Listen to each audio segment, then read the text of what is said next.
18 April Hilara football মাঠে বিশাল নির্বাচনী সভায় আসছেন মুখ্যমন্ত্রী হেমন্ত। আগামী 18 এপ্রিল বৃহস্পতিবার বেলা 12টায় কাটিগড়া বিধানসভা এলাকার হিলারা ফুটবল মাঠে বিজেপি দলের শিলচর লোকসভা আসনে প্রার্থী পরিমল শুক্লবৈদ্যের পক্ষে ভোট চাইতে আসছেন অসমের মুখ্যমন্ত্রী ডক্টর হিমন্ত বিশ্ব শর্মা। কাটিগড়া বিধানসভা এলাকার বিজেপির 4টি মণ্ডলের সভাপতি যথাক্রমে কালাইন মণ্ডল সভাপতি নিত্যগোপাল দাস, পশ্চিম কাটিগড়া মণ্ডল সভাপতি সুব্রত চক্রবর্তী, কাটিগড়া মণ্ডল সভাপতি বাবলা দেব, বদরপুর মণ্ডল সভাপতি তপন মোহরি সহ এলাকার বেশ কয়েকজন বিজেপি নেতা আজ এক সাংবাদিক সম্মেলনে এ খবর জানিয়ে বলেন, এদিন হিলারা ফুটবল মাঠে ন্যূনতম 10,000 জনগণের সমাবেশ অনুষ্ঠিত হবে। এদিন কাটিগড়া বিধানসভা এলাকার আপামর জনসাধারণকে এই নির্বাচনী জনসভায় সকলের উপস্থিতি কামনা করেছেন বিজেপি কর্মকর্তাগণ। কাটিগড়া থেকে রফিক আহমেদ মজুমদারের রিপোর্ট, নববার্তা টুডে। আমরা ভারতীয় জনতা পার্টি কাটিগড়া বিধানসভার 4টি মণ্ডল, কালাইন মণ্ডল, পশ্চিম কাটিগড়া মণ্ডল, কাটিগড়া মণ্ডল এবং বদরপুর 5 গ্রাম মণ্ডল, এই 4টি মণ্ডলের কার্যকর্তারা আগামী 18 এপ্রিল বৃহস্পতিবার দুপুর 12:30টার সময় আসামের যশস্বী মাননীয় মুখ্যমন্ত্রী কালাইন মণ্ডলের অধীনে কালাইন ডেভেলপমেন্ট ব্লকের ফুটবল ময়দানে এক নির্বাচনী জনসভায় অংশগ্রহণ করবেন। সেই নির্বাচনী জনসভায় আমরা কাটিগড়া বিধানসভা সমষ্টির প্রত্যেক নাগরিকদের অনুরোধ করছি যে এই সভায় সময়ের পূর্বে আসামের যশস্বী মুখ্যমন্ত্রী তথা ভারতবর্ষের আইকন মুখ্যমন্ত্রী হিসাবে যাকে ধরা হয়,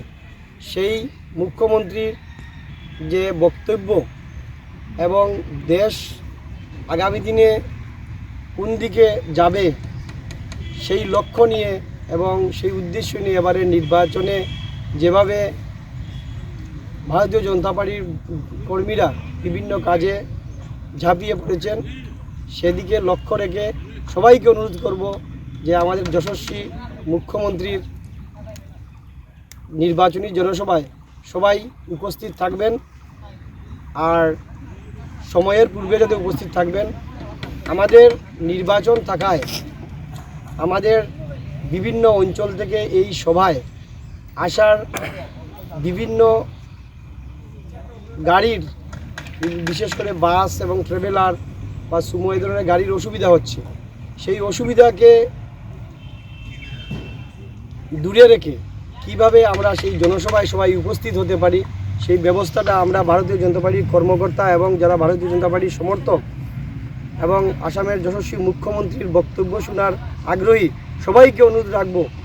বিভিন্ন সুবিধা অসুবিধার মধ্যে দিয়েও যেন সেই সভায় আপনারা সবাই উপস্থিত থাকেন। এই অনুরোধ আমি এই নির্বাচনী জনসভার আমরা যে 4টি মণ্ডল আয়োজন করেছি সবাইকে